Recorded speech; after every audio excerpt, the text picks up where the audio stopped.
तसव्वुर करें कि आप घर की छत पर बैठे हैं, रात की ठंडी हवा का लुत्फ ले रहे हैं, जब आपको आसमान में कुछ अजीब नजर आता है।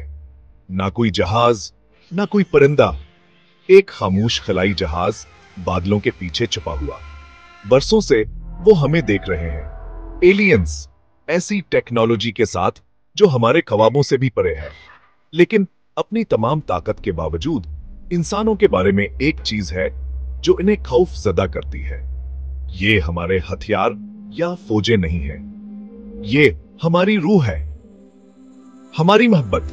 वहां से इंसानी अनमोली कहते हैं, जिंदा रहने और खुशी तलाश करने की हमारी गैर मुतवक्का ख्वाहिश, चाहे कुछ भी हो।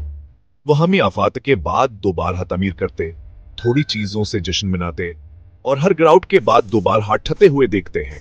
एक इसी इंसान के लिए जो मंतक पर जिंदा रहती है, हमारी अफरात फरियावर जनवन कायनात में सबसे खौफनाक चीजें हैं और इसलिए वो छुपे रहते हैं।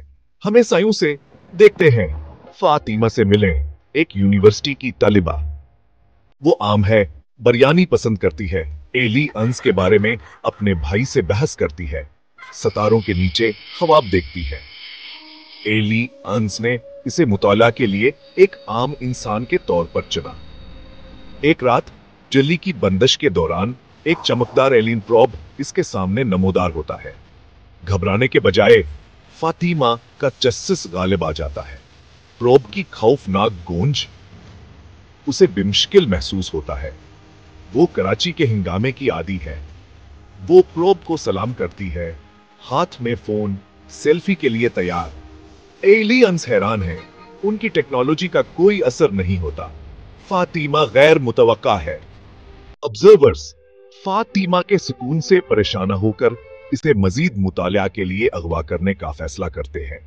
इसे एक जराथीम से पाक एलियन कमरे में मुंतकिल किया जाता है, जहां इसे तैनल मबे कद के मखलूक का सामना होता है। वो खौफ की तोका करते हैं, लेकिन फातिमा सिर्फ उनके अंदरूनी डिजाइन पर तनकीद करती है। एक मुतरजम का इस्तेमाल करते हुए वहां से कायनाती तबाही की तस्वीर दिखाकर डराने की कोशिश करते हैं। फातिमा खौफज़दा नहीं होती, बल्कि मतवजा होती है। वो पूछती है कि सितारे कैसे पैदा होते हैं। एलियन इसे इख्तिताम दिखाते हैं। वो आगाज के बारे में पूछती है। वो कमजोरी तलाश करते हैं, लेकिन सिर्फ इसकी हिम्मत और उम्मीद पाते हैं। फातिमा की रूह नाकाबिले तस्खीर है। आप जरूर को अपनी सबसे बड़ी गलती का एहसास होता है, इंसान की दिल को कम समझना। वो एक तजुर्बाती मौजूद ही नहीं है, वो एक ऐसी ताकत है जिसकी वो पेशगोई नहीं कर सकते। उनका खौफ बढ़ता है। मायूस होकर एलियंस फातिमा की यादों को स्कैन करते हैं। इसका सबसे खुशगवार लम्हा तलाश करते हैं, अपनी कल्चर। मां की मोहब्बत, बिरयानी खाना, वो उसे तबाह करने की धमकी देते हैं। खौफ की तवक्को करते हैं। इसके बजाय फातिमा का गुस्सा फिट पड़ता है। मां सिर्फ एक खातून नहीं है, ये प्यार मोहब्बत खानदान है, इससे छेड़छाड़ मत करो। आप जरूर जास के जनवन पर घबरा आ जाते हैं। वह बाल आखिर समझते हैं, इंसान सबसे ज्यादा हस चीज के लिए लड़ते हैं जिसे वह पसंद करते हैं। हमारी वाबस्तगियां हमें गैर मुतवक्का और बहादुर बनाती हैं। एलियंस के लिए यह नतक से परे एक ताकत है, एक पुरिंसल जो मोहब्बत और सकाफत खानदान के लिए सब दांव पर लगाने को तैयार है। नाकाबिल तस्वुर उन्हें एहसास होता है, कहो हकबेब ब्यास चीज को शिकस्त नहीं दे सकते जिसे वो समझ नहीं सकते। लेड आप जरूर तस्लीम करता है, फातिमा की बिरयानी महफूज है।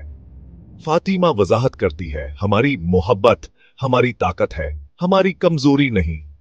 एलियंस इसे घर वापस भेज देते हैं। अब जमीन को एहतराम से देखते हैं, खौफ से नहीं। उनके आर्काइव्स में इंसानियत की नई तारीफ की जाती है, एक खतरा के तौर पर नहीं, बल्कि एक ऐसी नस्ल के तौर पर जो मोहब्बत से ताकतवर है। हमारी अफरातफरी, तख्लीकी सलाहियत और हिम्मत हमारी हकीकी ताकत है। फातिमा की कहानी कभी नहीं सुनाई जाती, लेकिन कायनात अब जानती है, इंसानियत का दिल इसकी ताकत है। तो अगली बार जब आप सितारों को देखें, याद रखें, हमारी सबसे बड़ी ताकत हमारी रोजमर्रा की मोहब्बत और लचक में है, हथियारों में नहीं, बल्कि खंदक, दोस्तों तहवारों में, और हाँ, मोहब्बत यकीन में। हम कामिल नहीं हैं, लेकिन मोहब्बत करने और बर्दाश्त करने की हमारी सलाहियत हमें खास बनाती है। और वहां एलियंस अब हमसे नहीं डरते, वो हमारा एहतराम करते हैं।